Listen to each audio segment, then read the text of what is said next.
with us today, so many. We are glad that you reacted so warmly to the invitation of the Embassy of Japan and of the Institute of International Relations to join us for a seminar on maritime security, always very topical, especially for our two countries, Japan and Greece.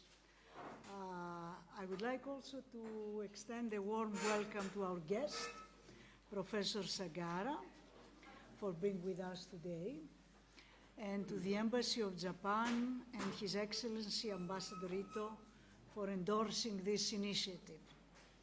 To say that we have common ground with Japan is the least. Despite the geographic distance, our countries have much in common. We are both the product of very ancient civilizations. In Japan, there was always a vivid influence of the ancient Greek civilization, and many distinguished scholars established the cultural similarities. We are both maritime nations.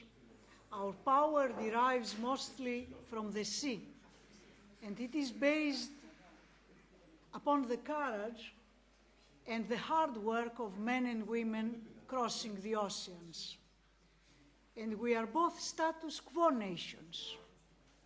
We are located at critical geographical regions, but we are not looking at changing the way of cohabitation with our neighbors. We believe in peace, stability, and cooperation that lead to prosperity. For all these reasons, we strongly believe that the exchange between institutions like this and Japanese research centers should increase to ensure that a better understanding of both nations' foreign policy and security priorities are discussed and disseminated to the successor generations to the benefit of the principles our countries serve. Thank you very much for being with us today. We are going now to broadcast a video message by the Minister of Maritime Policy, Christos Stylianidis, who unfortunately, due to a family unexpected, his mother passed away recently, so he could not be with us, but he sent us a message that we are going now to see. Thank you very much again.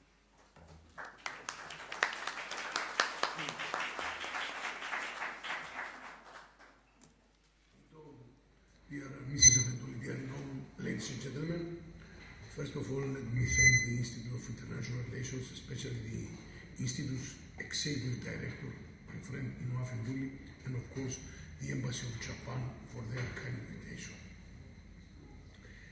At this very interesting, really interesting seminar on maritime security, an issue of paramount importance for the global maritime community. Unfortunately, personal reasons, the passing away of my mother in Cyprus, do not allow me to be with you in person. Dear friends, for hundreds of years, shipping has been the backbone of the global economy. We all know that 90% of the world's commodities are transported by sea.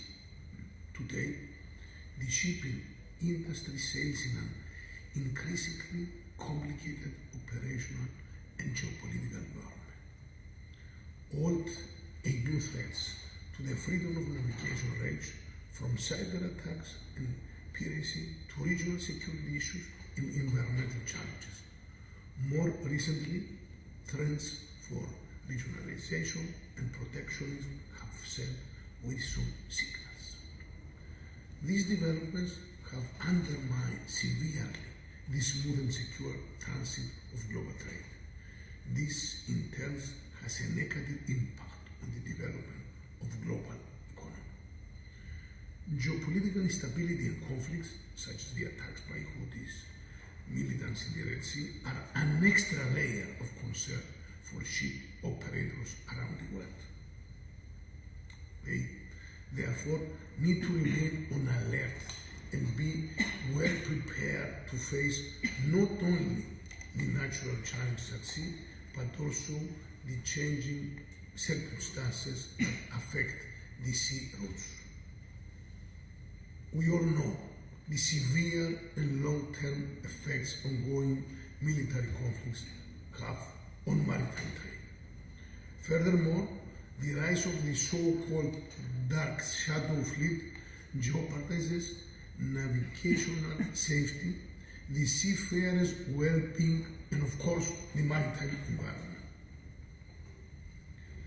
To address the challenge and mitigate negative effects, Greece works closely with its partners in the International Maritime Organization, IMO.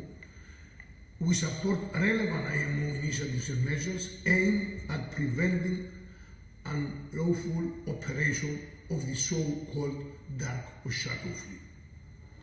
We hope that the proposed regularly scoping exercise will be widely supported in the upcoming legal committee and have a positive impact. This is a measure co-sponsored by Greece and over 30 member states. It aims to strengthen the existing framework to prevent illegal activities by the dark fleet. Ladies and gentlemen, as regulators and policymakers, it is our obligation to provide clear and balanced guidance to our industry. I recognize that this is difficult sometimes, but necessary nonetheless. We need to ensure to the maximum degree that safety and security are not compromised. To that end, a continuous and rigorous assessment of international policies and laws is required. We must scrutinize and refine our legal instruments to ensure that they keep up with technological advances and the changing nature of maritime risks. Such actions will ensure that the shipping industry remains secure, resilient, and ready to face the increasing global transportation demands and challenges. Equally pressing is the discussion about the maritime sector environmental impact in climate change. It is critical to strike a realistic balance that promotes environmental protection and at the same time acknowledges the realities and financial capabilities of the shipping, but also of the fuel industry. This is essential to shield the maritime sector competitiveness.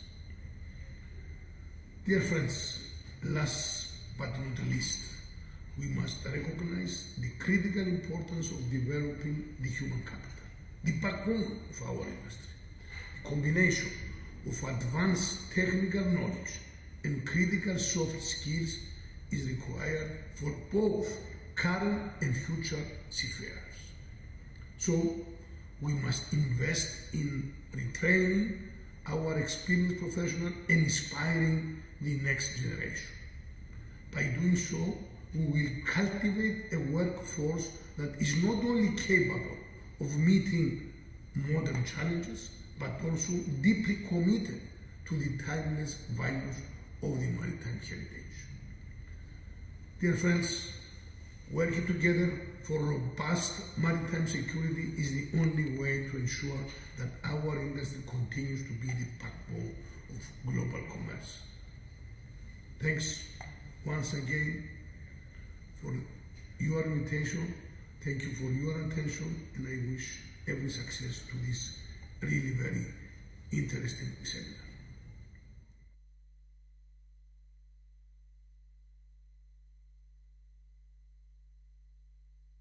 Now I have the pleasure and honor to give the floor to the Ambassador of Japan. Your Excellency, the floor is yours. Well, thank you very much, Executive Director Afenjuli. So look at the sky, it's a very lovely day. Wow, maybe today is not the best day for staying inside and discussion, but it's so important to go out, so let's get started. So His Excellency Minister Stylianidis, Executive Director of Enduli, Professor Ifandis, my fellow ambassadors, ladies and gentlemen, online viewers, Kalimera, good morning. Thank you for joining us today for this seminar on maritime security, co-organized by the Embassy of Japan in Greece and the Institute of International Relations, IDIS, of Pantheon University. I extend my sincere gratitude to His Excellency Minister Stylianidis, Minister of Maritime Affairs and Insular Policy, for sending a message to our seminar at a very difficult moment of his life.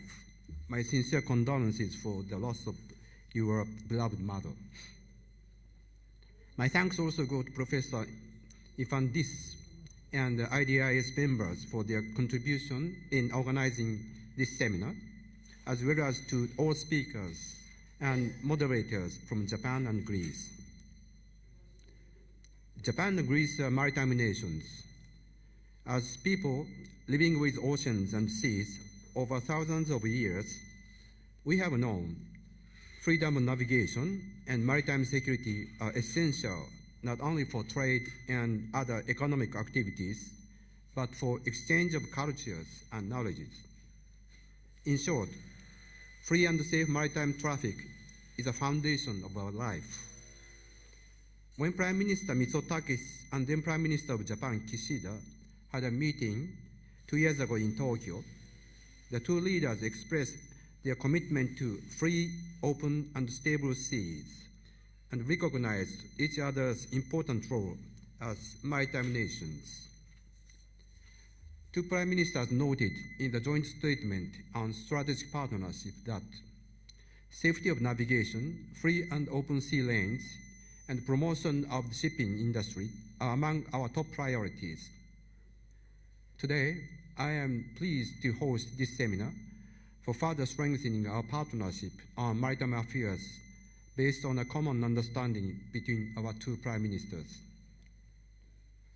This seminar will explore various aspects of maritime security, with a particular focus on economic security. Recent global developments have highlighted the increasingly intertwined nature of economic and security issues. The rapid advancement of AI and other technologies has further accelerated this trend. We must recognize the critical importance of securing sea lanes that connect the free and open Indo-Pacific region and the Mediterranean Sea, along with vital infrastructures such as ports. These maritime routes are lifelines for global trade and cooperation. And I'm also glad that Mr. Yoshiyuki Sagara, Senior Research Fellow at the Institute of Geoeconomics and the Asian Pacific Initiative, will join us in this seminar. He is one of the top specialists on international politics and economics in Japan.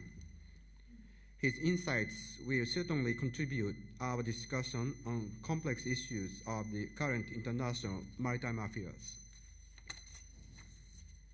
Although Greece and Japan are far away each other, seas and oceans closely connect us together. For our two countries, a top priority in the respective foreign policy is to uphold the maritime global order under international laws, including UNCLOS. Greece is a major shipping country, and Japanese shipyards build 1/3 of ships owned by Greek ship owners. We are here today aiming at exploring how Japan and Greece further improve our partnership through cooperation in maritime affairs. I believe today's seminar will turn out to be another important step for our two countries to find even broader common grounds for future cooperation. I wish you all fruitful discussion and successful conclusion. Thank you very much.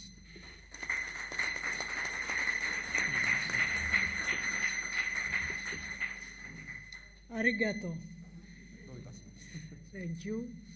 Thank you for your introduction, and now I will invite my good friend, Professor Ifandis, the president of IDIS, to take my seat and moderate the session with Professor Sagara and our discussions.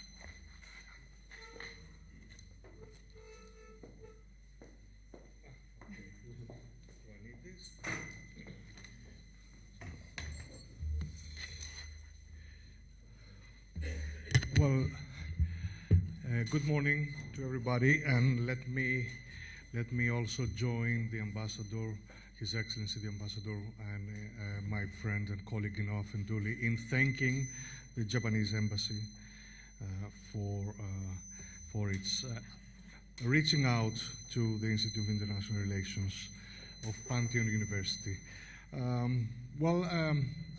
The Institute's focus on, we have been developing an acute interest and a focus on a region which is most interesting, which is geopolitically and geoeconomically extremely important, but also it's culturally fascinating and attractive.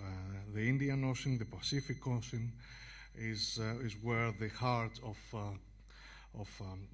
global economy is pounding as we speak, and it's most probably where the next constellation of international politics will be played out and formed. Usually, the capacity of this room is enough for what we are running, but not today, which is a strong indication of how important the topic is. And without further ado, let me invite Mr. Sangara. We are privileged to host him here, and the floor is yours. I apologize already. I told him that in Japan, I know they are very punctual. In the Mediterranean, we are. Yeah, thank you, Edis, for having me today. It's really a pleasure and privilege for me to visit Greece. Actually, this is my first time to visit Greece, but it's really honor for me. So thank you, Executive Director of Venturi, and also Professor Ifandis for inviting me. And also, I truly appreciate the kind of message from Minister Stylianidis in his very difficult moment. And also, thank you, Ambassador Ito, for inspiring remarks. So, as already discussed, Japan and Greece have long nurtured a rich culture through maritime trade. And Japan is an island nation surrounded by the sea on all sides, and Greece, with its many islands on the Asian Sea and also the Mediterranean Sea, and Greece has played an important role in the formation of global history and culture. So today, I'd like to start by talking a little bit about geopolitics and also geoeconomics in the Indo-Pacific region. And also I will discuss the global supply chain issues and also the issues on seaports.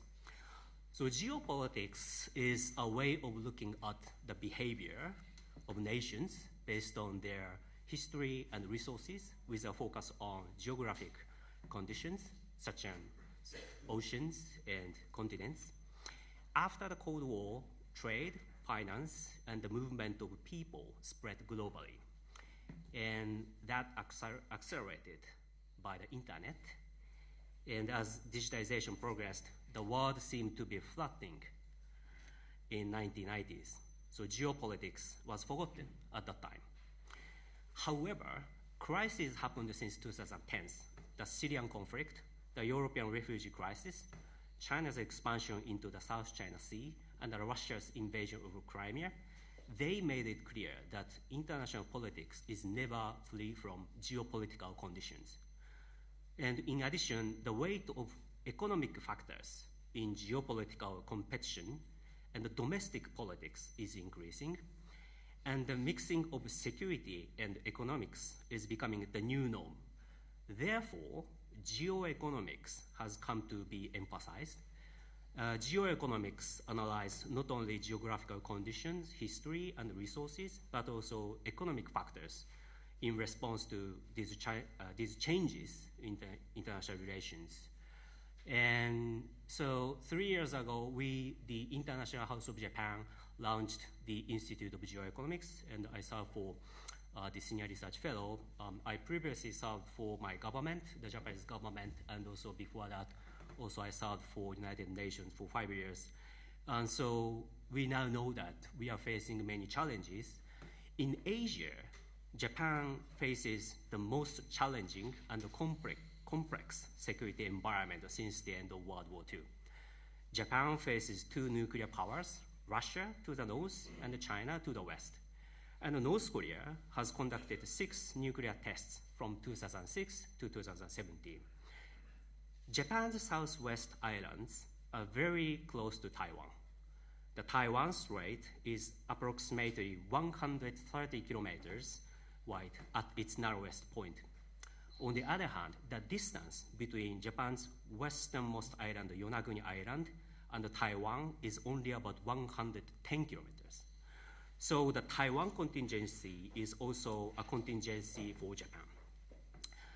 So Japan has been advocating the concept of a free and open Indo-Pacific, or FOIP, to bring peace and prosperity to the region. It will make the Pacific Rim a sea of fertility, and from Japan, Southeast Asia, Australia, and Latin America to the United States and Canada. So that Pacific Rim, so Japan's the free and open Indo-Pacific concept is aiming to bring peace and prosperity, and it should extend from the Pacific Ocean across the Indian Ocean through the Middle East and into the Mediterranean. So here, at the gateway from the Indo-Pacific to Europe is Greece. And in the center of Eurasia, you know that Ukrainian troops are fighting valiantly against Russia's invasion of Ukraine, and the Russian army has deployed North Korean soldiers to the front line. So European security and Northeast Asian security are intersecting in Kursk.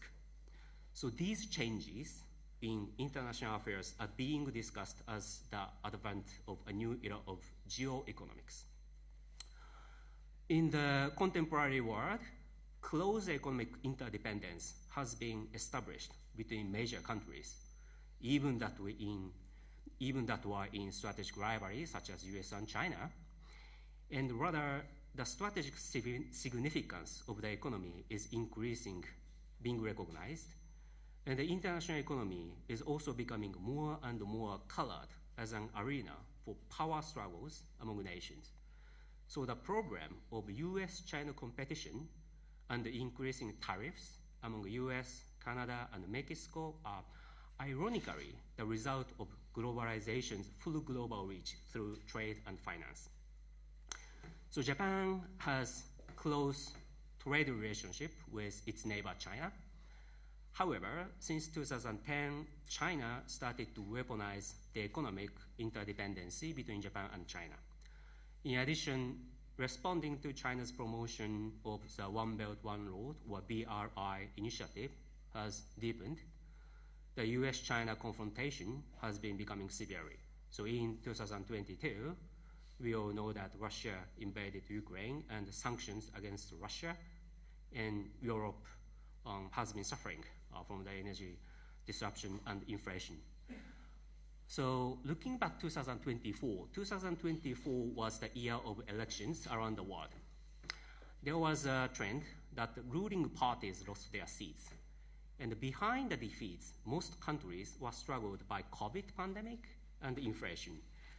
And this year, with the change of the US administration from the Biden to the Trump administration, many geoeconomic challenges have erupted at once within just 2 months. They include trade, tariffs, border control, development assistance, energy, finance, currency, and sanctions. So I think we are now living in the age of geo-economic turbulence. So in this age of geo-economic turbulence, the strategic competition between the US and China and the unilateralism of the Trump administration has led to more geo-economic turmoil. So based on that, I would like to talk about two geo-economic agenda, which are global supply chain and port security. So first, on global supply chain. After the Cold War, supply chain for goods become globalized. Of particular importance, China has been a place of supply and the market. And the private companies have strived to build value chains that deliver products to consumer quickly as well as efficiently. Moreover, consumer preferences have become more diverse. So speed is of the essence in the market, and the digitization and AI-based demand forecasting are becoming important. So in other words, just in time was the key to supply chain management.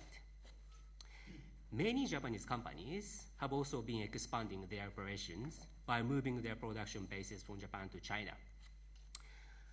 And the global stretched value chain was suddenly severed in 2011 in Japan due to the Great East Japan earthquake on March 11th, 2011.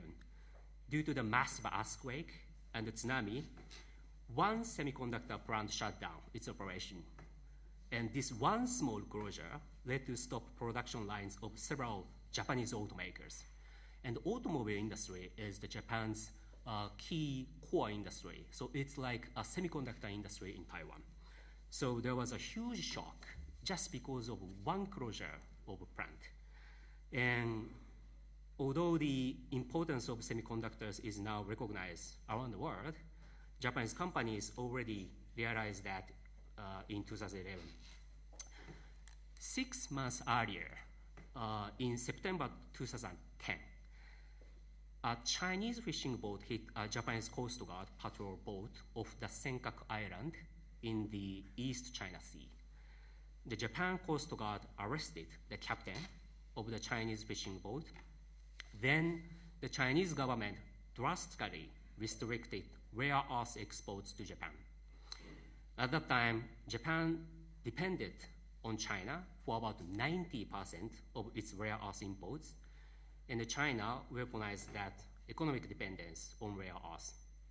Then Prime Minister Kan decided to release the Chinese captain to resolve the situation, considering the Japan-China relations. And after that, there were two types of response against the 2010 rare earth shock in Japan. One was trying to reduce Japan's dependence on China for rare earth, so which included some Japanese government officials worked with universities and businesses to develop rare earth saving technologies and to promote the reuse and the recycling of rare earth. And the Japanese government also supported overseas mining of rare earths. So Japan increased imports from Australia, Vietnam, and Canada to diversify the supply chains of rare earths. And now the dependency on rare earths on China reduced from 90% to about 60% now. Another response in Japan was to do nothing or even increase trade with China. So because the diversification of supply chain is costly and the rare earth shock affected only a few industries such as electronics and automobiles, China is too attractive a country for Japanese companies to focus on economic efficiency and the international division of labor. However, doing business in China has become more difficult since the passage of the anti-spying law in 2014 and the national security law in 2015. Since 2014, 17 Japanese citizens have been detained in China. And it is truly sad to see a few Japanese business executives are detained in China, as the Japanese, have been deepening exchanges between China and Japan and expanding business together with Chinese co-workers. So overall, Japan continued to deepen its economic dependence on China even after the 2010 rare earth shock. Then in 2020, the COVID hit Japan. And during the first half of 2020, Japan was unable to secure masks and other personal protective equipment, or PPEs, such as medical gowns and also ventilators and other supplies that have been dependent on imports from China. These items were considered as commodities before COVID. However, they suddenly became strategic items to save lives and health of citizens. Even more serious were the logistics stoppage, including maritime logistics, and also the shortages of semiconductors. So this led to a strong recognition of the need for supply chain resilience around the world. So the COVID was the true wake-up call for Japan. So like US and other European countries, it was the moment the Japanese government realized the, I would say, over-dependence on China.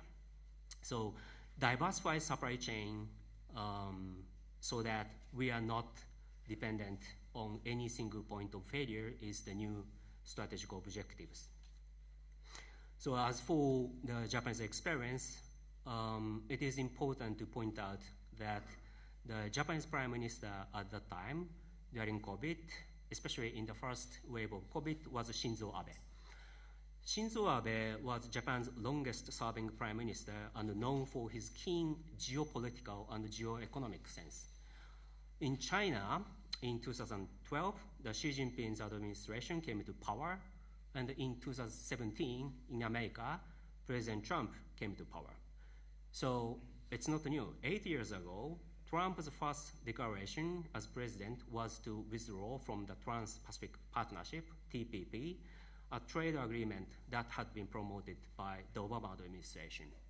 So the TPP was originally initiatives of ASEAN, the Southeast Asian countries, and it was a geopolitical concept for building a free trade system based on rules in Pacific. However, President Trump declared to withdraw from the TPP from the perspective that the free trade or low tariffs were a threat to traditional American industry. And one of the hallmarks of the Trump administration is its America First unilateralism, and it has declared its withdrawal from the TPP, the Paris Agreement, the WHO, and other multilateral frameworks. So this has created a vacuum in the international community. So during the first half of Trump administration, I was serving for United Nations, and I was in New York. And late half of the Trump administration, I came back to Tokyo, and I was serving for my Japanese government, and I was working for North Korea issues. And so what I saw then was a huge vacuum in the international community, and China and Japan tried to fill the vacuum. As we all know, China promoted the BRI initiative, and Japan, on the other hand, promoted the concept of a free and open Indo-Pacific and the CPTPP, which is a free trade agreement without the US. So FOIP, the free and open Indo-Pacific, and the CPTPP were promoted by Abe administration, which had a keen geo-economic sense, as I mentioned. So the first Trump administration raised tariffs on China, and which intensified the US-China confrontation. And as I mentioned, during the late half of 2010s, China seemed to be kind of friend for many Japanese, and also for many Japanese industries, and it continues. But some diplomats and some government officials deployed to United States read some signals from Trump administration in 2017 and 2018.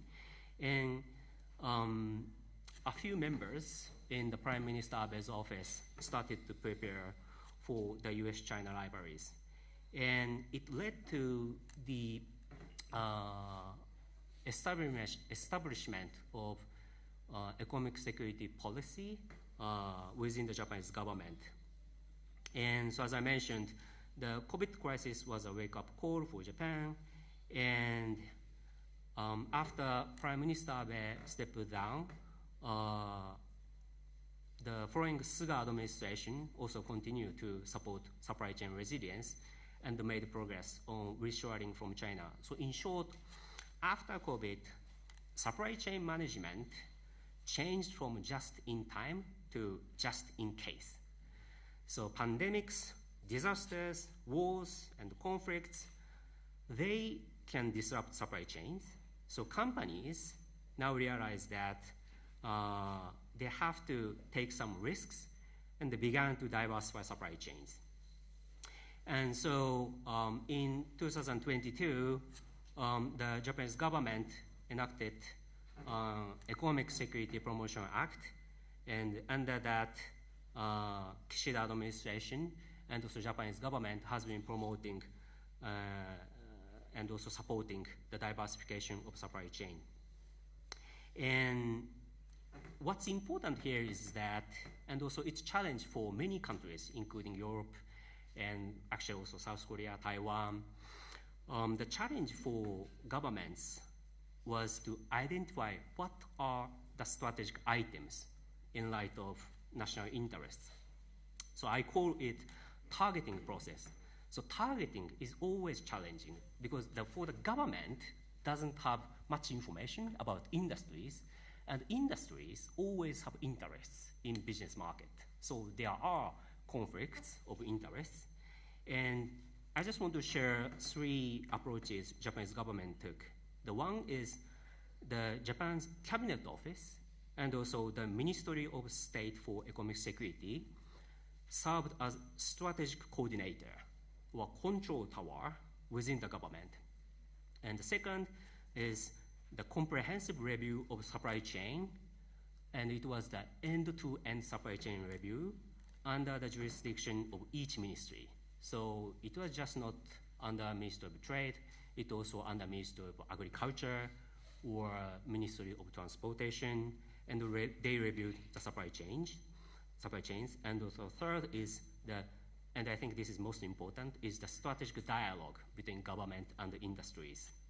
So I regularly discuss policymakers from European countries, US, South Korea, Asia, Taiwan, but it's quite unique to see Japan's position to having such kind of the private-public partnership.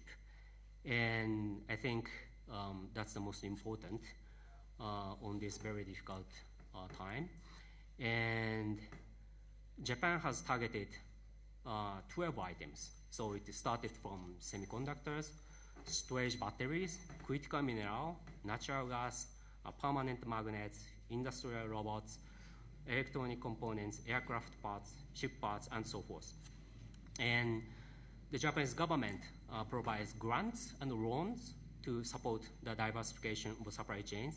However, it is not 100% support by the government.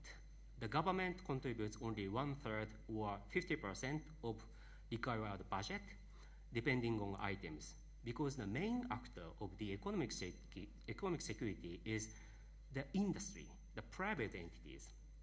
So the last thing I would like to talk about supply chain is the concept of de-risking, which is originated from Europe. In March 2023, European Commission President Ursula von der Leyen gave a keynote speech in Brussels, and she outlined her vision for a new de-risking approach to the EU's relation with China. And after that, the Biden administration's executives like Jake Sullivan and also Secretary Blinken also started to use the word de-risking. And in May 2023 in Hiroshima, G7 leaders adopted a statement titled Economic Resilience and Economic Security. So while the communique avoided addressing China by name, it confirmed that the G7 would work together to economic resilience and economic security based on de-risking rather than decoupling. And it was quite impressive development of the de-risking concept from Brussels via Washington, D.C., and to Hiroshima. Biden administration also advocated a similar concept, which is a small yard high fence. And now it is hard to hear such strategic, well-crafted concepts from Trump administration, but I still believe that the de-risking originated from Europe is the core of supply chain resilience. And to find the right yard to target and the right height of fence to protect or promote supply chains, public-private strategic dialogue is essential. So I think it's still relevant to promote the idea of de-risking. So next I will discuss ports, which is a focal point, or which is becoming the next yard to protect or promote. And it's becoming the next area for the US-China rivalry. So seaports are the linchpins of global commerce, from food, energy, daily commodities to semiconductors and automobiles. In the age of geoeconomic turbulence, maritime gateways face compounded risks. Modern ports are highly sophisticated, and which is a convergence of massive physical assets and complex digital systems. This makes ports vulnerable on multiple fronts, from cyber attacks and espionage to physical damage from disasters or conflicts. Today, port logistics and vessel traffic are coordinated by information systems, and also cranes and cargo handling equipment are often remotely controlled. This digital backbone exposes ports to cyber intrusions that can cripple operations. So a stark example was the 2017 NotPetya malware attack. NotPetya first attacked Ukraine, then quickly spread globally. And as you may know, it hit Maersk, one of the world's largest shipping lines, and brought down IT systems at 76 port terminals that Maersk operated. The company had to halt operations and revert to manual processes for weeks, and ultimately suffering an estimated around 300 million in losses from that one cyber incident. So this incident revealed that a single sophisticated malware attack can ripple across global port networks and causing cargo delays worldwide. And NotPetya was attributed to state-sponsored actors associated with the Russian government, and then the US, UK, and other Five Eyes intelligence partners have publicly blamed Russia for the NotPetya attacks. And now, cyber threat to port operation is a serious issue for Japanese ports. In July 2023, a terminal system at Nagoya port halted its operations. And both loading and unloading of containers were stopped because of the cyber attacks. And the port of Nagoya is located in the center of Japan. And actually, Nagoya port ranked first in Japan for more than 20 years in both volume of cargo and also value of trade. And the Nagoya port is well known for the export of automobiles. As I mentioned, automobile is a key industry in Japan, and Nagoya is close to the home base of Toyota. So what happened at the Nagoya port was unauthorized access through vulnerability in remote devices, and that was infected the system with ransomware, and it encrypted all data in the data center. So the cyber attack caused the Nagoya port to lose port functions for 2.5 days. So Japan's largest port lost controls or lost operations almost for 2.5 days, and which affected the loading and unloading schedules of 37 vessels, and an estimated 20,000 containers were impacted from the cyber attack. So automobile manufacturers were forced to suspend their operations, and resulted in tremendous impact on the supply chain. So the Japanese authority found that the attack was carried out by Lockbit, and Lockbit is an international cybercrime group based in Russia. Lockbit was well known for its ransomware attacks. And now I would like to introduce one more very different example of a cyber attack in Japan. Japan is made up of more than 14,000 islands, and the Japanese islands stretch from the Sea of Okhotsk in the north and all the way down to the East China Sea in the south. Out of those islands, Japan consists of 4 main islands, and the smallest island is Shikoku Island. Shikoku is known for its beautiful mountains and rivers. And in Shikoku, there was a small town named Tsurugi Town, and with a population of just around 6,000. So it's a very small, beautiful town in Shikoku Island. In 2021, a local hospital in Shikoku called Handa Hospital was hit under ransomware attack. And medical record data was encrypted and making it impossible to accept patients. And the hospital managed to resume seeing patients by utilizing paper record, but it took 2 months to restore its electronic medical record system. A police investigation has identified the hacker who attacked the Handa hospital in the small, beautiful town was the Lockbit. The same hacker attacked the Nagoya port, the largest port in Japan. So now there are 4 lessons learned from the cases. First is that hackers are launching attacks randomly against port, hospitals, schools, government agencies, private companies, and so forth.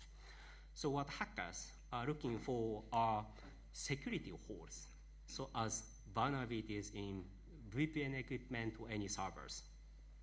And that could have been prevented if the system had been updated regularly. And so, for example, one example is that North Korea previously hacked a financial institution to steal money.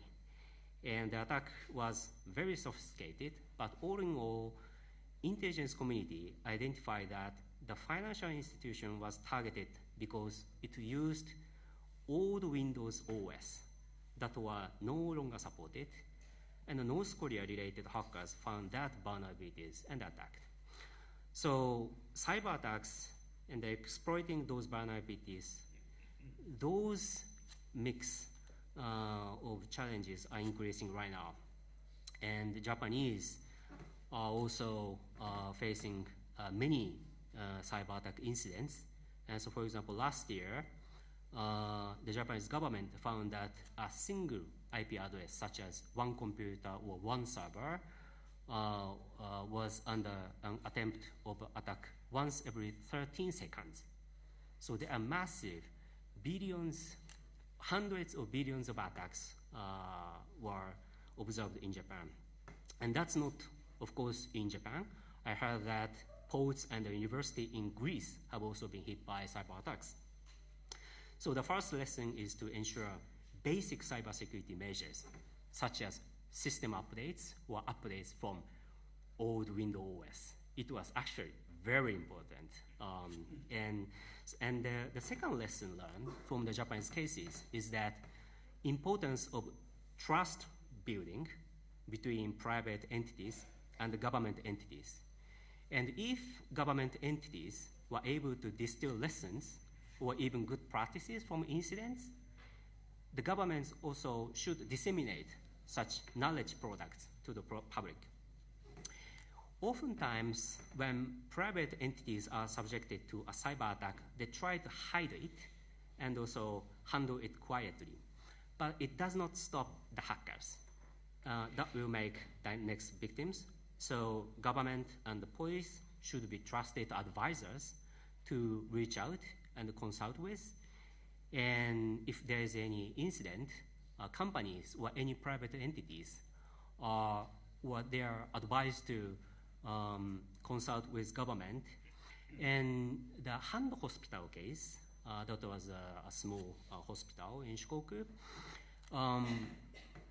maybe they are so brave to conduct an after-action review from the cyber attack, and they published the after action review report. So you can read, although it's in Japanese, but you still can read the report. And based on the report, the Japanese government created an educational video based on the after action review. And the video is used to raise awareness around cybersecurity in Japan. And the third lesson is the importance of international cooperation. So the main members of the Lockbit, the Russian hackers, which attacked Nagoya port and Handa hospital, were arrested in 2024. And this was a joint investigation by Europol and the US FBI and the police forces of 10 countries, including Japan, the UK, France, and Australia. So it's a very difficult time to persuade international cooperation. It's still very important to promote such cooperation. And the fourth lesson is that even if cyber attack is randomly conducted, any damage to critical infrastructure services, including seaports, or transportation, or telecommunication, can affect the lives and health and also wealth of the people. And therefore, government are needed to maintain stable provision of critical infrastructure. And Japan has been promoting to maintain a stable provision of critical infrastructure, and the government identified several essential infrastructure services. But initially, the government didn't include the seaports. So it included airports or telecommunication or water supply. And after the incident in Nagoya port, seaports were added to the essential services. In the US, and actually United States also paid close attention to those actions by the Japanese government. And the Biden administration was also concerned about over 80% of ship-to-shore cranes used to load and unload cargo at the ports. And those 80% of cranes are made in China. So it was a concern for Biden administration. And also, there were also concerns about the prevalence of the Chinese-made port control system Login-K in Southeast Asia. So ship-to-shore cranes in seaports were one of the last extended yard to protect by Biden administration. And of course, in the US Congress, Republicans have shown more severe, hard attitude towards Chinese cranes, the ship-to-shore cranes, even before the inauguration of second Trump administration. And so there was a strong need and a demand from the Congress, and there was a concern raised by the Congress to monitor shipments or transportation data was monitored by Chinese authorities. So there was strong distrust and concerns in the US Congress about cranes. And in 2024, the Biden administration issued an executive order to bolster maritime cybersecurity. And then after that, Biden administration also decided to impose 25 tariffs on port cranes that were becoming overly dependent on China. So these steps underscored that cybersecurity is becoming a core aspect of port security, and any port relying on networked system, which is virtually all major ports, should contend with threats ranging from ransomware attacks by criminals to potential cyber sabotage by rival states. So under severe US-China relations, seaports are on the front lines of an unseen cyber battleground. So seaports are huge physical, it's a complex system, but also behind the scenes, those cyber battlegrounds or concerns for many companies and also governments. So strengthening port resilience, which includes hardening facilities, diversifying crane suppliers, and improving cybersecurity has become paramount to protect the economic security of supply chains. And actually, Japan has been collaborating with the US to bolster crane building capability in the US. Paseco, which is a US-based company, Paseco is planning to onshore US manufacturing capacity for its crane production. And Paseco is actually a subsidiary of a Japanese company, Mitsui Engineering and Shipbuilding, or Mitsui E&S. So the former US ambassador to Japan frequently mentioned the collaboration between the US government and the Mitsui as a sign of advanced US-Japan relationship. And so what is continued from the first Trump administration via Biden administration to the second Trump administration is that US concern about the Chinese National Intelligence Law enacted in 2017. And the Chinese National Intelligence Law requires Chinese citizens and organizations to assist in intelligence gathering activities. So from Huawei to cranes, the core issue is data security. So Huawei was the case of telecommunication, and similarly, the crane is the issue of collecting data on transportations and loading and unloading of containers. And so we now see the clear approach within the US government on the concerns on data.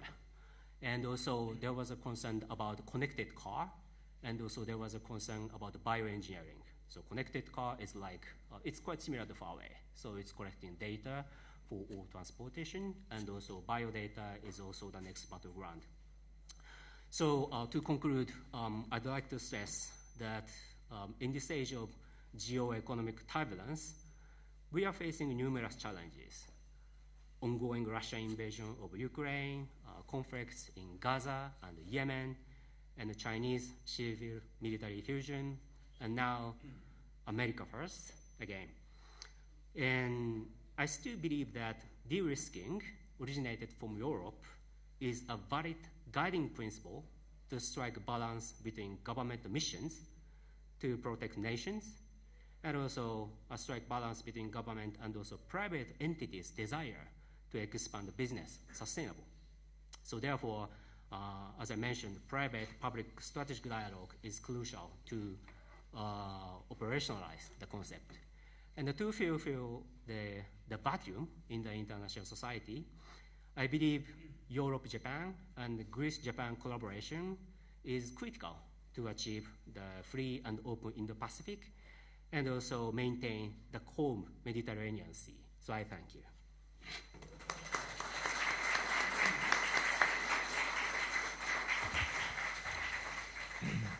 Well, thank you very much for a comprehensive review of and illustrated with examples also of what is going on today, or at least the last decade, and what are the risks and prospects in the near future. Let me immediately, because this is a high-tempo event, let me immediately call upon Sofia Galani, Kostas Tsimonis, and Yannis Trifilis to do we have micro? Do we have micro? Okay then. Okay. So, Sofia Galani, a professor of in public international law, Pantheon University, formerly at Bristol University. We are extremely happy to have her here. According to the program, you've got 10 minutes. I didn't set this up, so.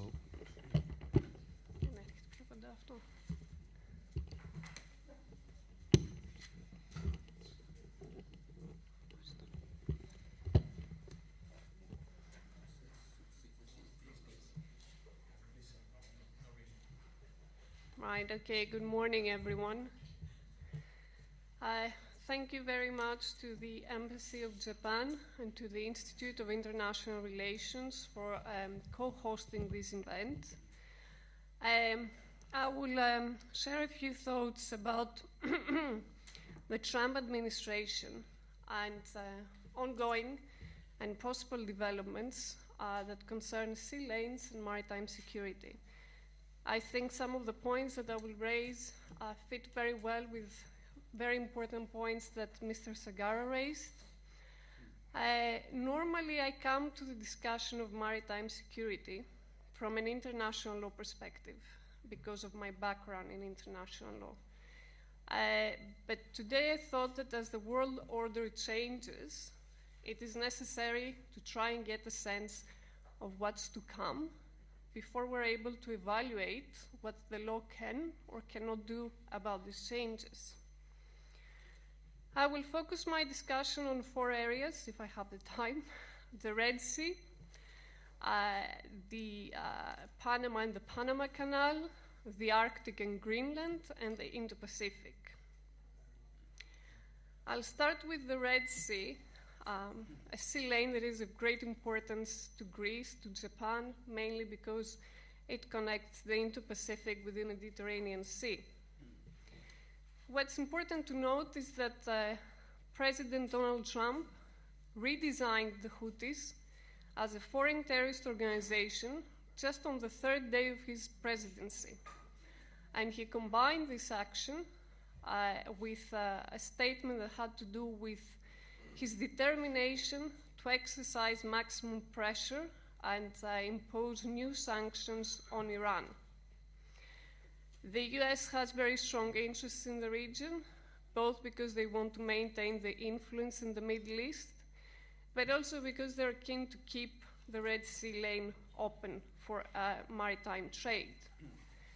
The reality is that this is part of the US-China competition. China is Iran's biggest customer.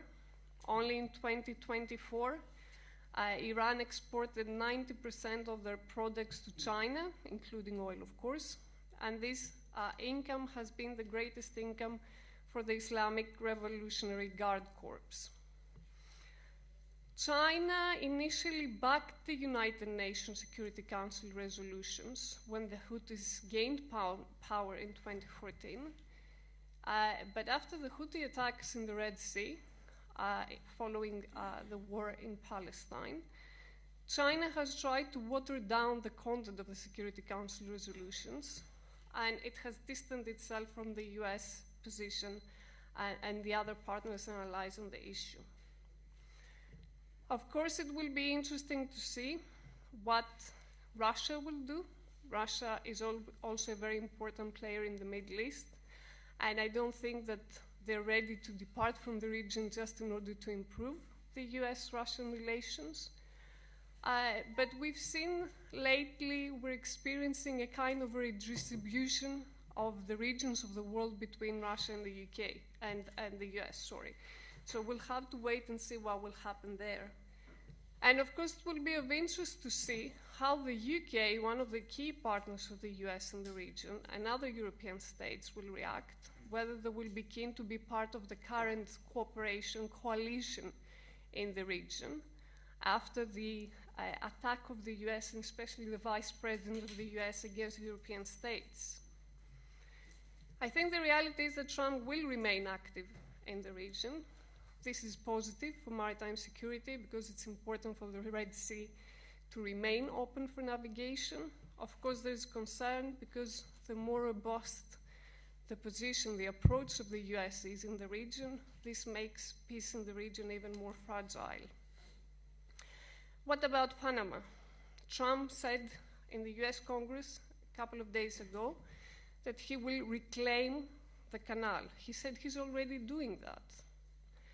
This was rejected by Panama, but we have already seen that Panama, for example, was forced to not continue its cooperation with China as part of the Belt and Road Initiative.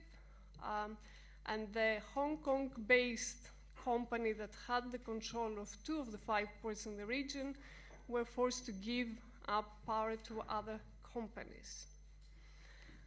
It is interesting that the neutrality treaty that is in place between Panama and the US, by which the US gave full power to Panama back in 1999, it allows the US to intervene in the interest of security, and they have the right to defend the canal. This includes use of force, and Panama has not excluded the possibility of using force. The question, of course, is what is the security risk that will justify such an action? Trump says national security. National security is, of course, linked with the US-China competition.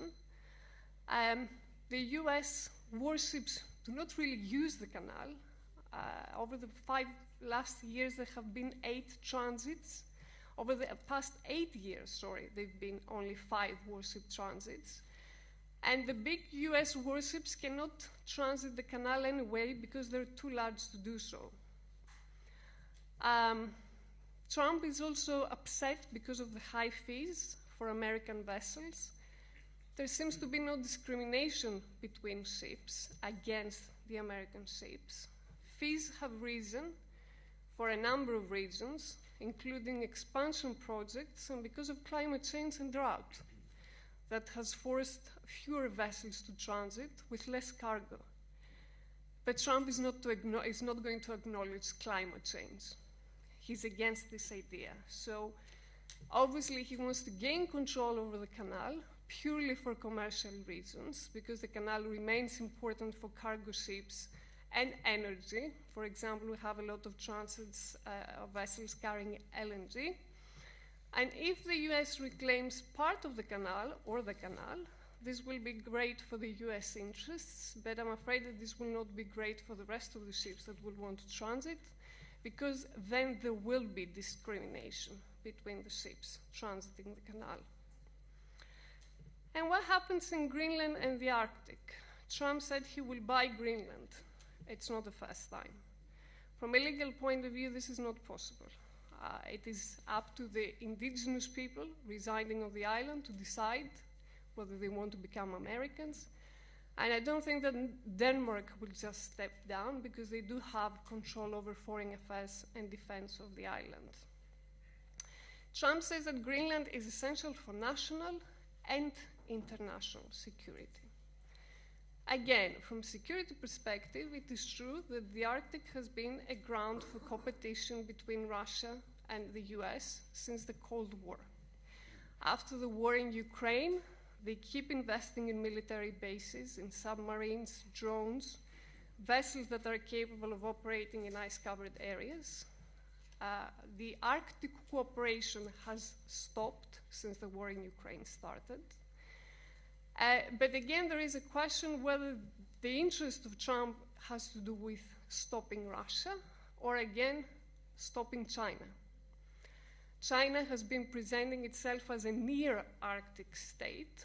It has forced very strong collaborations with Russia, and they keep investing in building ships that are capable of navigating the area. And China, and I think the US as well, they're not interested so much in security issues, as they're keen to explore the potential of the trans-Arctic route, which, again, because of climate change, may become accessible much sooner than we expected. And again, we certainly don't want to have the US controlling the area and the trans-Arctic route, because, again, this will not be great for the interest of global maritime commerce. And finally, a couple of thoughts about the Indo-Pacific, and I will stop. Trump had always been interested to reduce the power of China in the region, and I think this will continue. The US have been conducting operations, patrol operations in the region in order to keep the South China Sea open for navigation.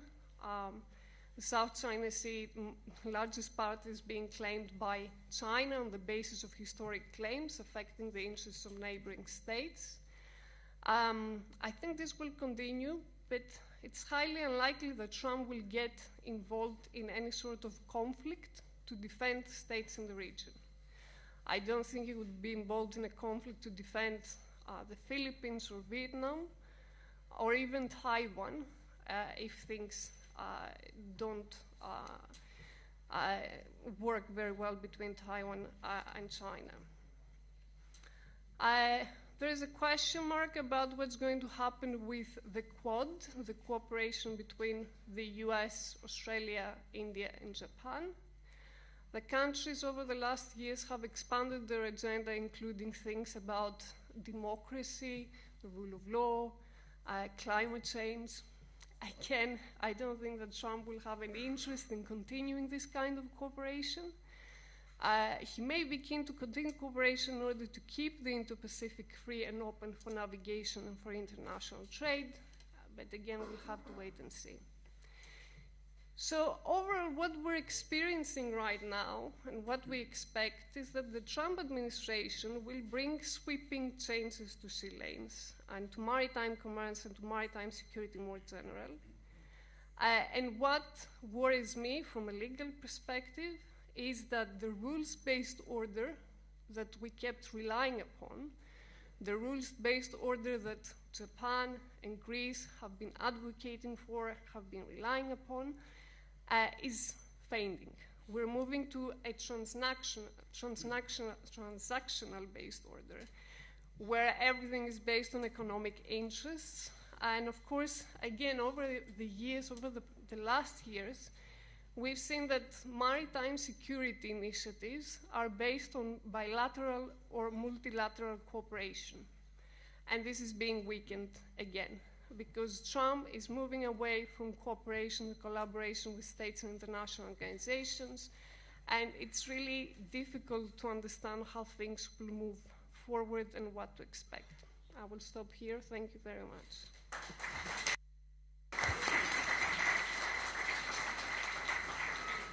Well, thank you very much. Let me straight away invite Mr. Yannis Trifilis, member of the Board of Directors, the Hellenic Chamber of Shipping, and let me also express my gratitude for his willingness and readiness to contribute to today's event.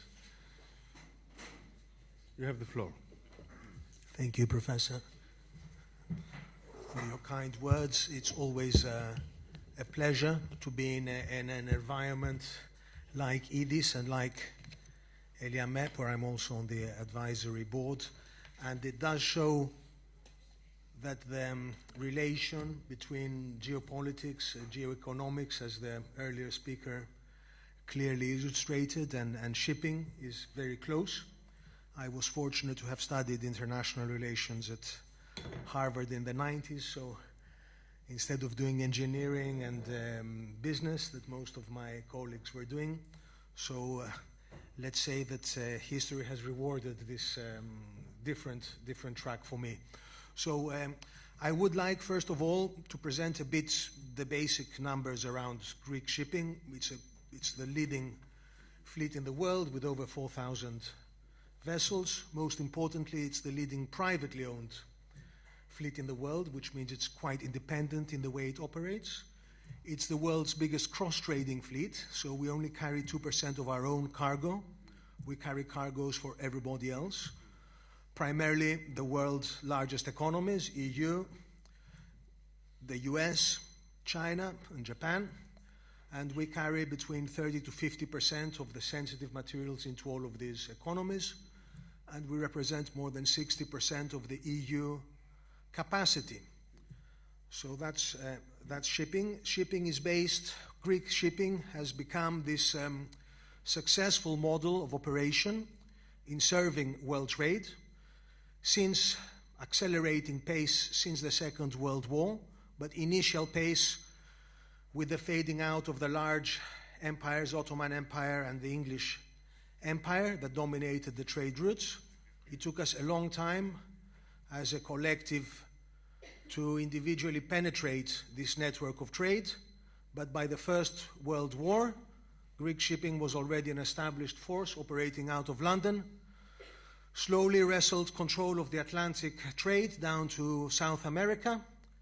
From there, expanded through the Suez to Asia, had a big setback, of course, during the Second World War, decimated as a fleet from close to 1,000 to just over a few hundred ships with several thousand seamen killed. Back then we had our own people on our own ships and even from our own islands and villages.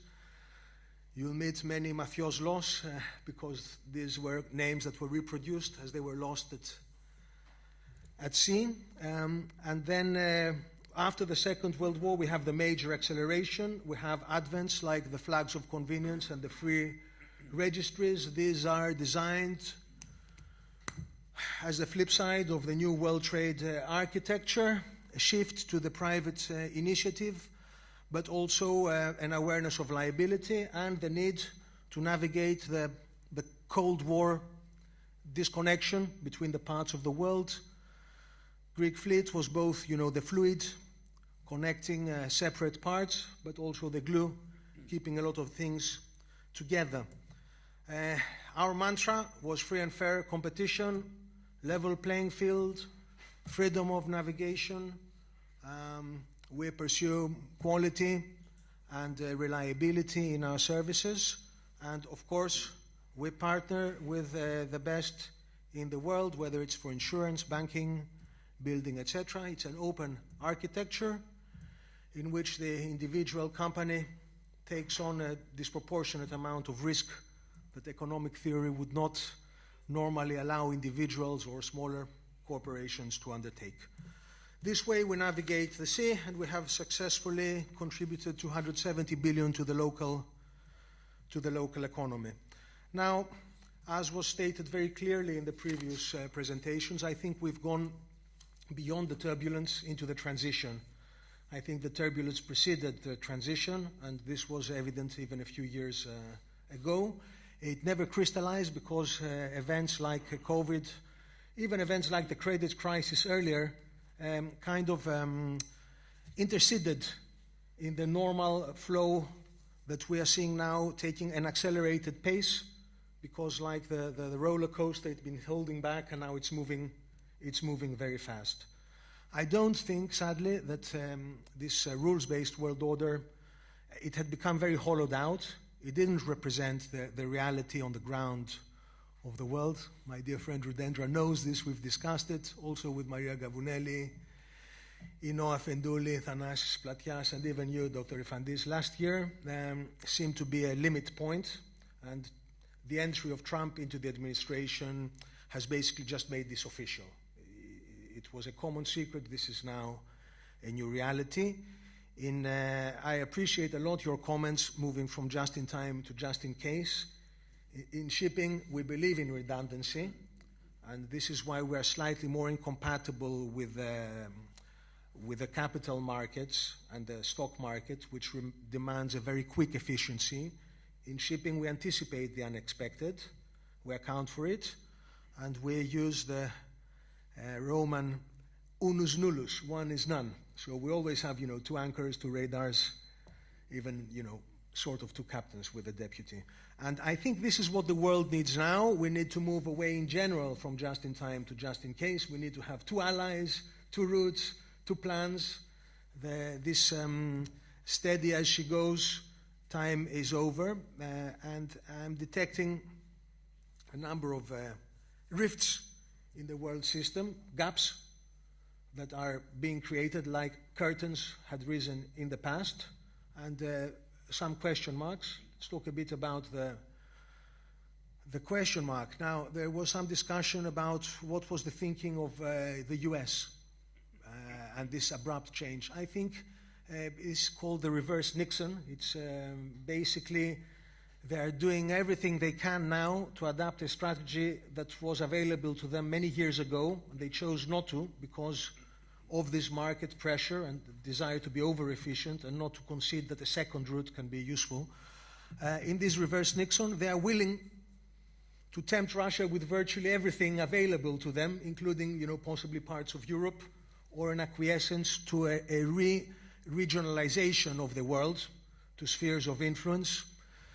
When Trump came out and talked about Panama and Greenland, obviously it's about isolating the Atlantic basin from the rest of the world, creating a closed circuit there, isolating the Arctic, isolating, the shortest link to the Pacific. The south route from Patagonia is obviously very tough to navigate, and it's already controlled by the Chinese huge port developments in Chile and further down. But there are a number of other, sorry, I lost a bit my train of thought because these are quite new events. But yes, it was not just about controlling these areas. It was also signaling, Aaron, that if China were to move into Taiwan, the US would have now two options. It would no longer be outright the defense of Taiwan, which had been until now the base scenario, but in fact, I suspect it was a threat that then we will proceed to take other territories. And instead of wasting our energy defending, we will attack and we will take advantage of the unraveling of the world order. So the rest of the world is suffering the tragedy of the commons, which is that everybody wants to get there first. And this is now a new situation through which shipping is looking at things. Greek shipping has always adapted. We're not too worried about the changing trade routes, the tariffs. For instance, Canadian crude will now have to go away from the US. This is a great news for Greek tankers, of which we control a third in the world. But the problem is if we do go into all-out war, or if we go into very big power competition, then Greek shipping will be caught in the middle. It won't only be caught in the middle as a leg in the trading link or as a link in the trading chain, but also because now Greek shipping, by virtue of the closer nexus between corporations and policy, a new era ushered in after 2000, but embraced very much by the EU and the US and accelerated during the too big to fail credit crisis, and then later again by the subsidies of COVID only to big corporations. Big corporations and even supranational organizations have tried to carve agendas that can be not only symbiotic, but also win-win. The Green Deal was a classic example of this attempt. It's also unraveling. But the trouble is that this brought Greek shipping under not the purview, but under the closer connection to the Greek state and to the EU. And the EU has interfered a lot in the way that the Greek fleet operates, demanding quotas on flags, examining a lot of the legal framework that has served the EU so well, being its only field of international excellence. I should add, I think even automotive is no longer there. So we are concerned that between plying the oceans that are dominated by the US and China and how they will relate to one another, we are receiving orders from the EU and we are receiving different signals from the market. And in setting a course, that makes it very difficult. And this is a risk to Greek shipping from these big shifts. And I hope that Greek shipping is left a bit more neutral, because the ocean is a neutral space, and those plying the oceans need to be similar to the element which has kept them afloat and successful. And I think the EU should realize that the strength of its fleet and the Greek fleet is its ability to its fluidity. And I think if you make that rigid, it can add to the problem instead of adding to the solution. So I hope this was a view from something not so military, but something very connected to what's going on in the world. Thank you very much. Well, it's let me tell you, it's quite exciting. The quality and the stimulation of the presentation so far. The tragedy of the commons and the big question, who provides the public goods, if there is anyone to provide the public goods. But you should coin a new term, or maybe we should co-coin it. Geo-shipping. Let me Working on geoceanic. Okay. Okay, let me now invite our third and last discussant, Professor Konstantinos Simonis, King's College London and Pantheon University, and also the head of our China program here at IDIS. Konstantinos. Thank you, Professor Fandis. I would like to thank the Ambassador Ito and his wonderful team in the Embassy of Japan, and also to thank our great IDIS colleagues, so Fentuli, Maria Deca, Popilaina, and their team, that they managed to pull off such a successful event in a very difficult day, as there are demonstrations taking place now in Syntagma Square. Now, I will share some thoughts on East Asian security, and particularly on the challenge of China, which I believe is the elephant in the room.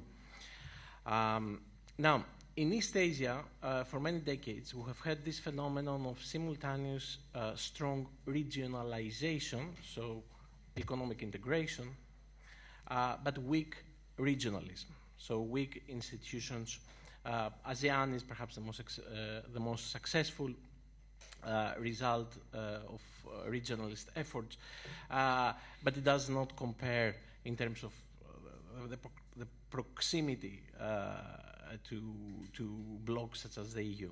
Now, this mirrors the reality that has characterized the region of cold politics and hot economics.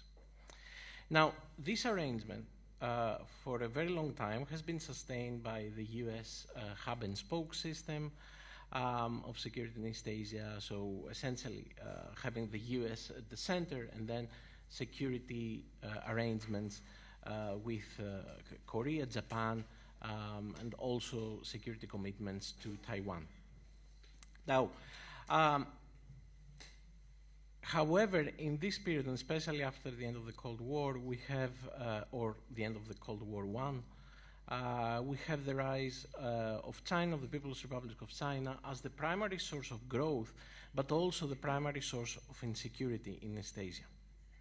Now, there is a geoculturalist argument from the PRC that the People's Republic has never engaged in a war, and that's because the notion of Confucian leadership gives emphasis on cooperation and leading by example and not coercion. Of course, this is absolutely not true.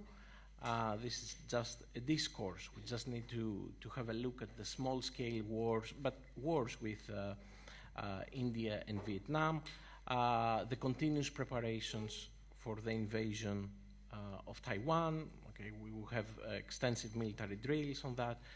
We can see the expansionism in South China Sea with the creation of essentially bases of coral reefs, and of course in East China Sea or the Okinawa Sea around the issue of the Senkaku Islands. Now, slogans are very important in Chinese politics, and they are very helpful for us to make sense of what the leadership is thinking. So Xi Jinping has been referring to two things. The first is the so-called Zhongguomeng, the Chinese dream. Okay? And the key component of the Chinese dream is what he called the Zhonghua Minzhu Weida Fuxing, which is the great rejuvenation of the Chinese nation. Now, this great rejuvenation of the Chinese nation has economic, of course, dimensions. It has technological dimensions, right, and leadership, but it's also rampant with revisionism. Okay, for many, we could say that China's dream is actually a nightmare. Now, the key problem that I would like to talk about is China's continuous manipulation and politicization of emotions when it comes to its differences in East Asia. So we have nationalism and legitimacy, but also a continuous mobilization of emotions and feelings around supposed obligations of greatness that the Chinese regime needs to fulfill. And this has a great impact, of course, on territorial disputes, and in particular how the politics of emotions and their implications in regional security, they make things very difficult, if not impossible, to resolve. And this also negates any kind of rationalist approaches to solving some of those problems. Now, and of course, what the key here is how this manipulation of emotions actually limits space for compromise from the Chinese side. Okay. When we have differences, and in this country we have differences with our neighbors as well, we all know that a kind of compromise will be inevitable if we are ever going to solve our differences. But in this case, the manipulation over decades of feelings, of emotions around those differences makes things almost impossible to resolve. Now, there is a growing literature in international relations on emotions, how they impact perception, policy making and behavior, how they are exploited and manipulated by political actors to gain certain goals, but also, and that's I think the most problematic, how these emotions have a life of their own. Once you start manipulating, you can't stop doing that. They become part of someone else's perception and way of thinking.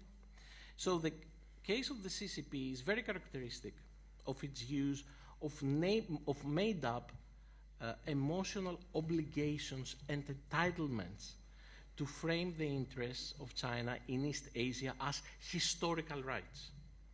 Okay. I'd not refer here to a simple manipulation of emotion, but the establishment of frames in the policy-making system within society on how to interpret policy decisions. Now, of course, this goes back to the 1980s and the realization of the Chinese Communist Party that there is no ideological ground here, right? So they needed to invent a new set of ideology, and of course they resorted to nationalism, which was always there in order to build legitimacy.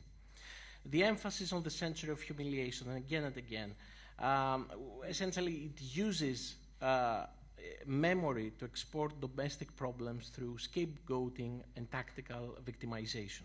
Okay. It is characteristic that every time China undergoes a crisis, be that domestic or foreign, it's always someone else to blame.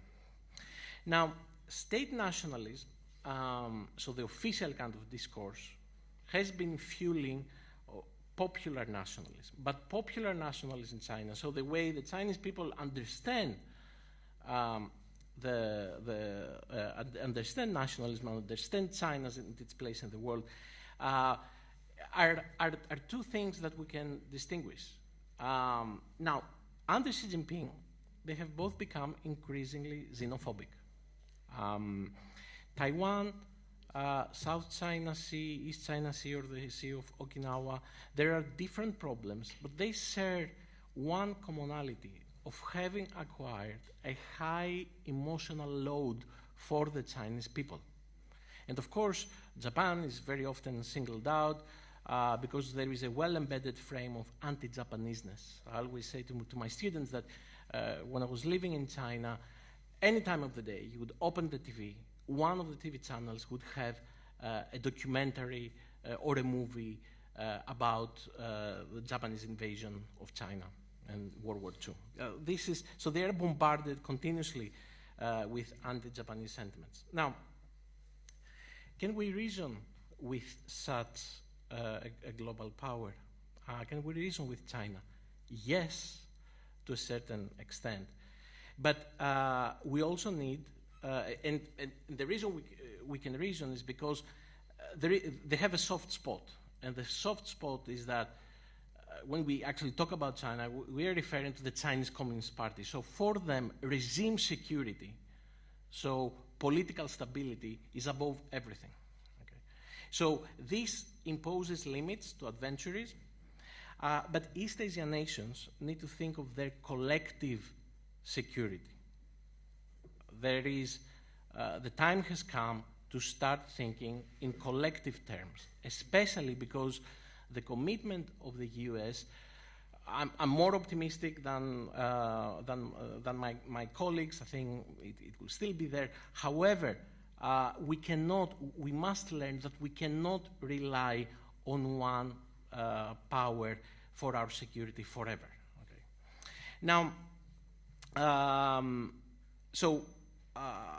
Mr. Sagara, and I will finish with this, Mr. Sagara made the key connection, and I really like that he brought together the two ends of Eurasia. And he kept repeating this idea that what happens in Ukraine, what happens in East Asia, they are links there.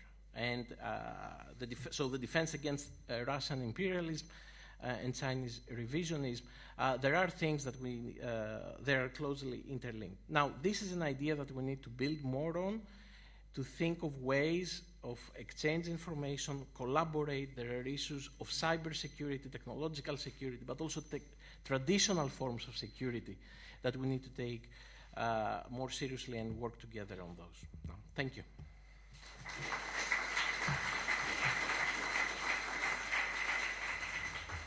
Well, thank you very much. As I said, the tempo is high. We have not that much violated the schedule, so I think we have ample time for discussion, further discussion. Let me invite questions or brief comments, please. Brief comments. Thanasi, Professor Platias, and then Professor Gavunelli, the Director General of ELIAMEP. Professor Ifadis, congratulations for organizing this very interesting seminar. A short comment. I mean, if you read McKinter, he connected already for the beginning of the 20th century the east part of Eurasia with the west, so that's not new. Two questions. I was very much intrigued by the comment of Professor Galani that the Trump administration is ready to give up Taiwan. What's the position of Japan on that, and what you are going to do if this scenario takes place? I mean, if China invades and the Americans don't defend Taiwan. So that's the first question. The second is addressed to Mr. Strifilis. He talked about the challenges that the Greek industry is facing. One recent development is the port fee that the Americans are thinking on imposing on Chinese-built ships. And as we know, the Greeks have built a lot of their ships, not only in Japan and Korea, but also in Japanese shipyards, so it will affect them. Could you comment about what will be the impact if this kind of fee is being implemented? Thank you. Professor Gavunelli.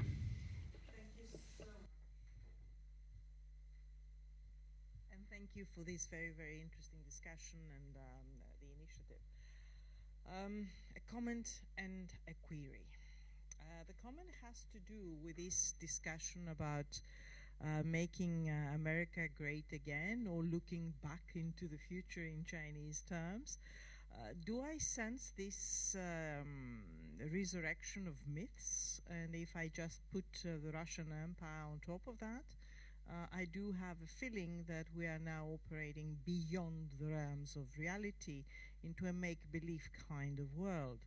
And my concern is that we're doing so to the detriment of the successful world we have built in these past 3 generations. I mean, there's no economic point at the end of the day in playing with tariffs, imposing them and then unimposing and creating havoc along the way. That really has an impact on maritime trade. It has an impact on sea lanes, pretty much as Sophia had indicated earlier. It has an impact also on critical infrastructure. And I would like to know, Mr. Sagara, why the ports were actually taken out from the initial understanding of critical infrastructure. It strikes me as really weird, but no doubt you are going to respond to that. I do have a comment and a query for my friend Yanis Trifilis.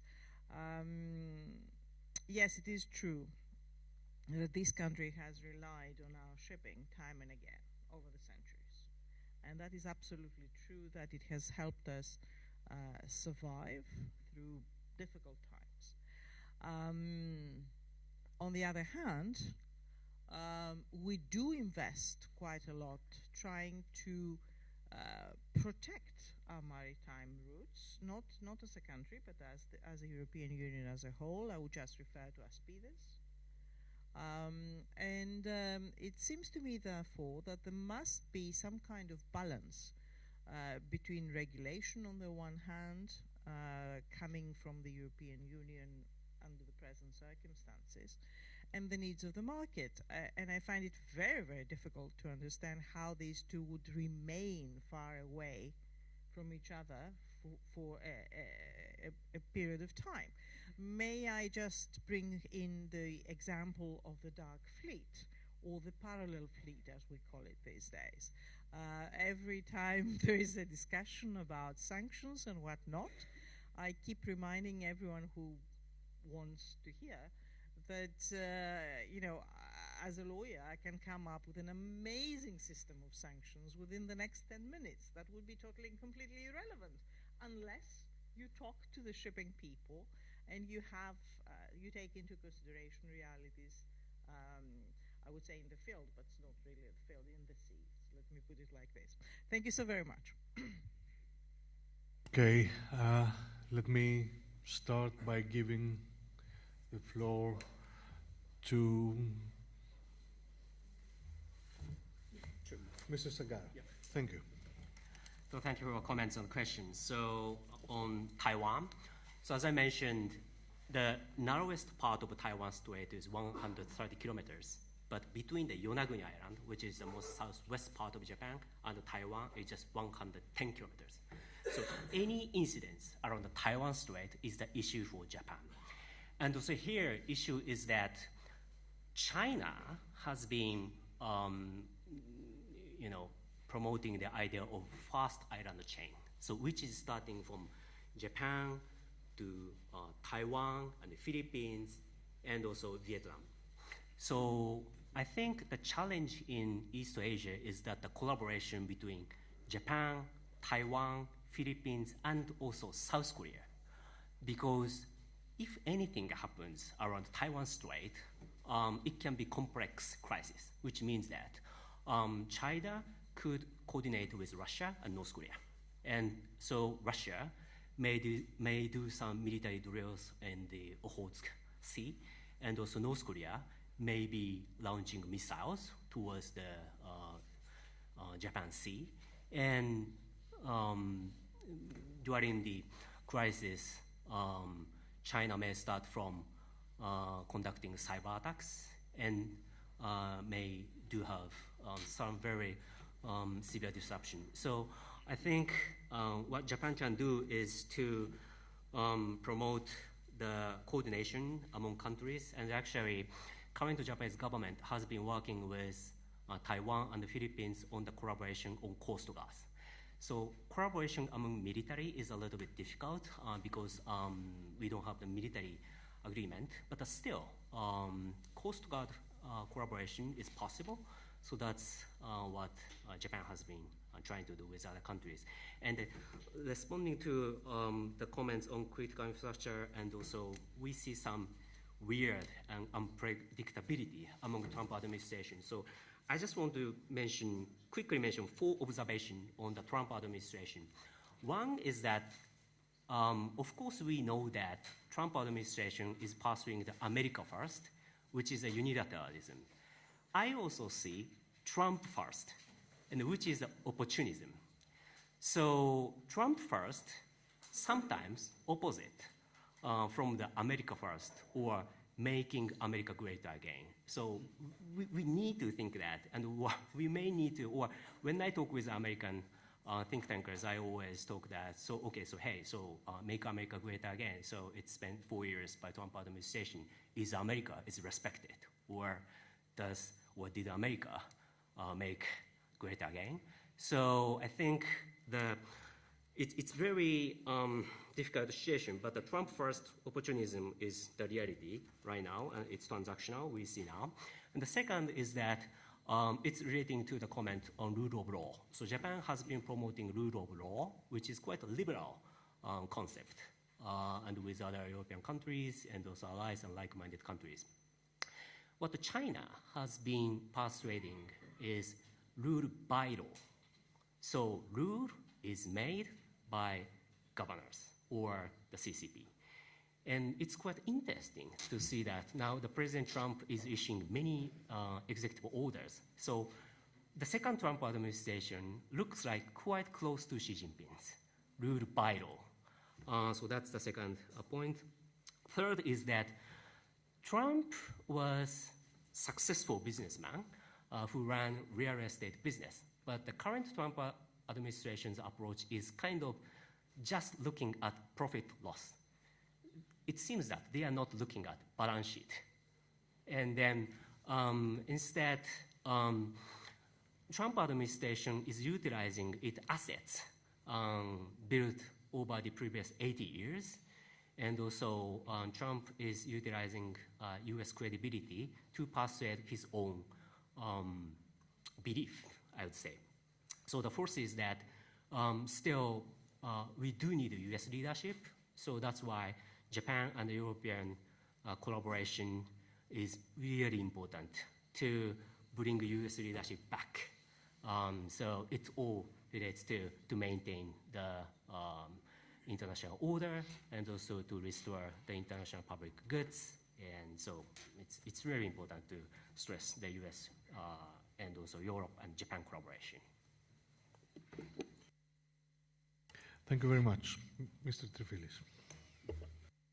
So thank you. There were some great questions. I'll do my best, but I wanted, in terms of an introduction, to say last week we had the pleasure of the Chinese ambassador at the Marine Club and the Korean ambassador at the Propeller Club, a further indication of the importance of shipping and maritime lanes and the restructuring of even the US projection of power on the oceans, which is very much manifesting itself in South Korea at the moment. So there is a big link in this in the issues being discussed. When I asked the Chinese ambassador what would happen if the EU perceived the Sino-Russian alliance as a threat, potentially, because this, as I said earlier, is of concern to Greek shipping, because, as I said earlier, the EU is now taking a view on how its fleet should address, and you touched on that, and I'll touch on that a bit more later. There was no answer, obviously, because it's an unfair question to make. There are too many hypotheticals. Let's say it's a bit loaded. But the only answer that came out coherently, and Kostis Frangoulis is here and certainly noted it, is that China comes in peace, we trade with everyone, we don't have any problem, as long as it's the one China policy. And he was very clear about that. And that was almost like, as long as you let us do what we want, we'll be happy with everyone. But that is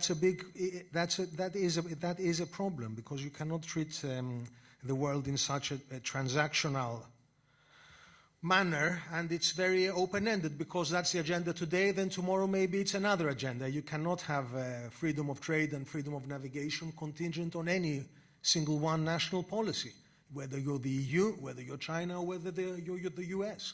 And that's my answer to you, Maria, is there's a wonderful clip by Milton Friedman. It lasts 2 minutes. I had it to show it. I'm not allowed to, and it's correct to keep the conversation going, but he just raises a pencil and talks 2 minutes about the pencil, and he says nobody made this pencil by decree, by command, yet the pencil exists, and it's got, more than 50 or 80 chemicals in it, and it's made in several parts of the world, and everybody comes together through the invisible hand of the market to construct it. So shipping serves the pencil, Maria. It doesn't serve the EU, and it doesn't serve the US, and it doesn't serve China. And this is a misconception that's going on. Also, it's a misconception that shipping is protected by anyone. Shipping is protected by the balance of regulation and the balance of everyone to be able to ship stuff around as cheaply as possible and feed massive populations and power their economies with the least drag. That's what's keeping shipping together, just as the pencil is kept together. It's an invisible force and a very universal force. It's got nothing to do, in my opinion, with Aspides. That's about the EU projecting power in a place it would not have been able to project power and wouldn't have a relevance in projecting power, apart from the fact that vessels of EU relation happen to flow through there, carrying stuff for everybody else. So I think the only way to keep these aligned is to keep the IMO and to keep the global regulator in charge of a level playing field, and to try and not to, what's it called? It's called cross-selling in marketing, but to interconnect, not to make linkages and interconnections between the shipping industry and regional politics, because this will just regionalize shipping. And if shipping is regionalized, we will end up, just as the Mediterranean fleet ended up all the way down to 1/10 of what it used to be. If we become an Atlantic shipping, instead of a global shipping, we will disappear. Θα γίνουμε πορθμία. Okay, so we're strong because we fight and we stay fit all the time. We've never wanted protection, but we also don't want to atrophy and be put to be controlled, to be free to throw off the energy that comes into us. That's the position of the industry, and we're a free market industry. Like I said, in a corporatist world, the free market is slightly out of vogue, but it's more resilient because it's more diverse and it's more bottom-up than top-down. So my money is always on the free market and the free individual, rather than on transient stages. We've had Smoot-Hawley and we've had, tariffs and these things before, and they come and they go. The global consumer is the leader of the world, and we serve him. Well, it was created by states in order to ensure that the consumer would benefit. Okay? Now, Mr. Platias, a very specific question to which there is no specific answer. Okay? It's a bit like that unfair question I made to the ambassador. It's quite hypothetical. But I sit on the board of an insurance company, a mutual insurance company, and I have been flagging that for over 6 years, and we have been discussing it for over 3 years. So it is not that it's coming out of the blue. Maybe we did not discuss the specific tariff, but we did discuss the great power competition, and we did discuss that just as there can be tariffs on flags or cargoes, there can be tariffs on shipyards. It could be good for Greek shipping. It could be good for Greek shipping because it could withdraw capacity. It could be good because it could create disruptions. But whether we can make the most of it or not, it is not something that we like to see. We like to see the options to buy any car you want if you're a taxi driver, including the BYD electric car, which is abnormally priced for the Greek and the European consumer. And it's the same in shipping. We choose the Japanese vessels because they are the best quality in the world. But sometimes, especially when the market is hot, they take 4 to 5 years to deliver. If you go to Korea, they won't touch the commodity shipping because they only do value-added vessels. So what do? What's a poor owner to do? You go to China. NYK ordered ships in China today.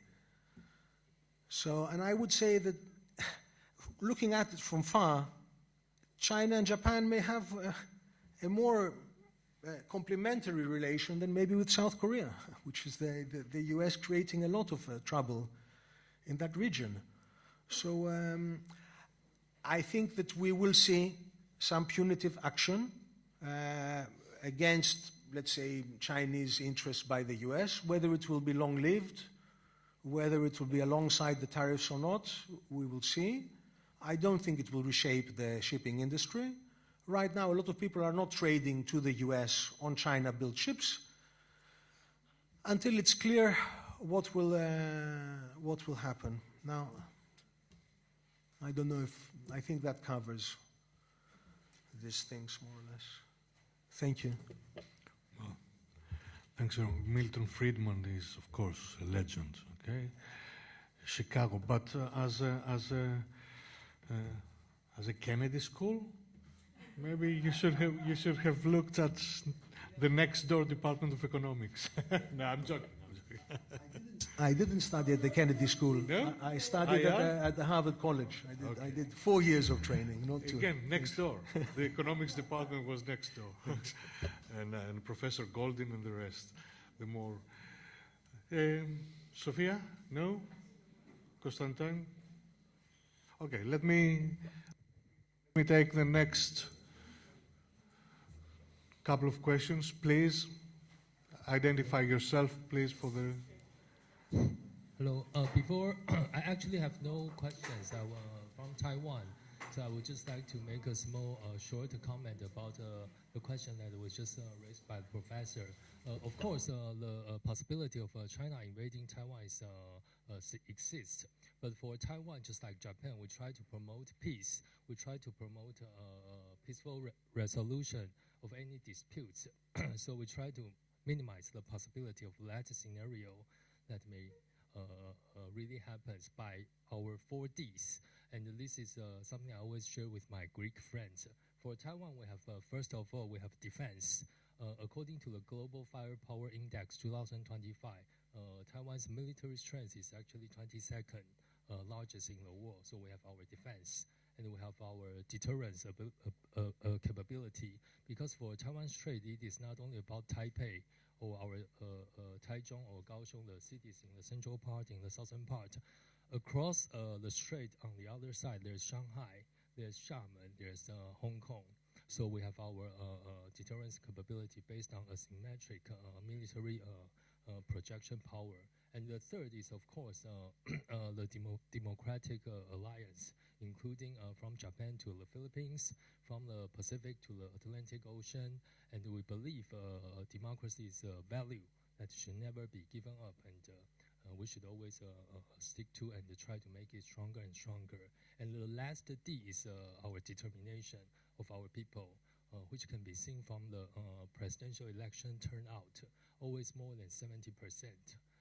That proves the democratic system in Taiwan is strong, and the determination of the 23 Taiwanese people is always there. Thank you. Thank you very much.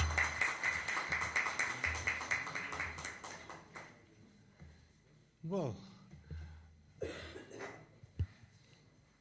please. Mr. Sagar, you mentioned how important it is for Japan to diversify and de-risk supply chains, and that Japan started to fund businesses diversion from specific markets. So do you think it is possible to incentivize private businesses to change sources of supply if they're simply cheaper or more easily available without hurting the businesses? And how can you support this process?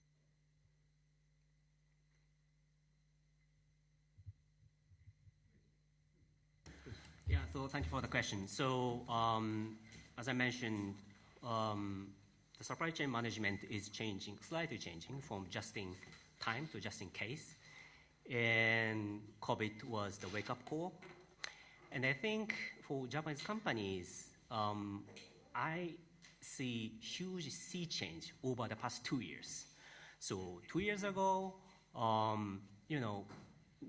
when I talk to the Japanese companies, and we have big business in China, we cannot, exit from China. And right now, still, China is a very important partner for Japan. So that's why I mentioned de-risking. So we need to focus on what's the exact risk, and to identify risks, and then to make some plan B or to diversify to avoid that risk.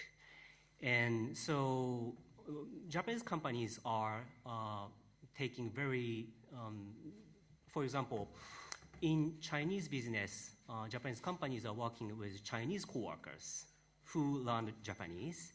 And because we have many, many friends in China who studied and also lived in Japan. And also that kind of collaboration is still existing. And also de-risking is important.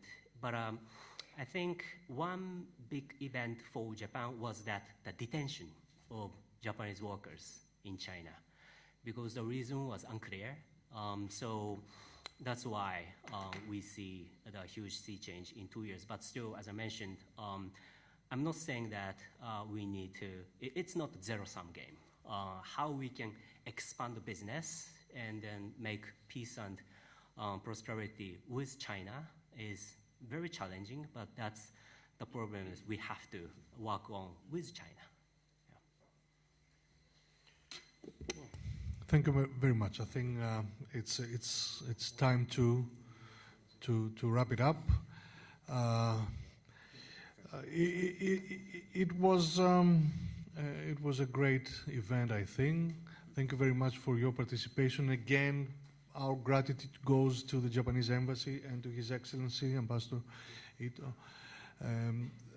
Please keep visiting the Institute's websites as we are trying, and we will keep trying to raise the quality of our discussions and events, and to fight against the provincial nature of our public sphere. The EDIS China program is our flagship program. We are planning to expand. I think it is safe. It is also part of our university strategy. University EDIS strategy is also hopefully the launch of our new master's program in collaboration with Columbia University, the East Asia Institute, an English-speaking program. Hopefully, in the next couple of years, we will be ready to. The agreement has been signed, and this again will be a breakthrough, I think, in the study of the most important region in the world. Okay. Well, thank you very much.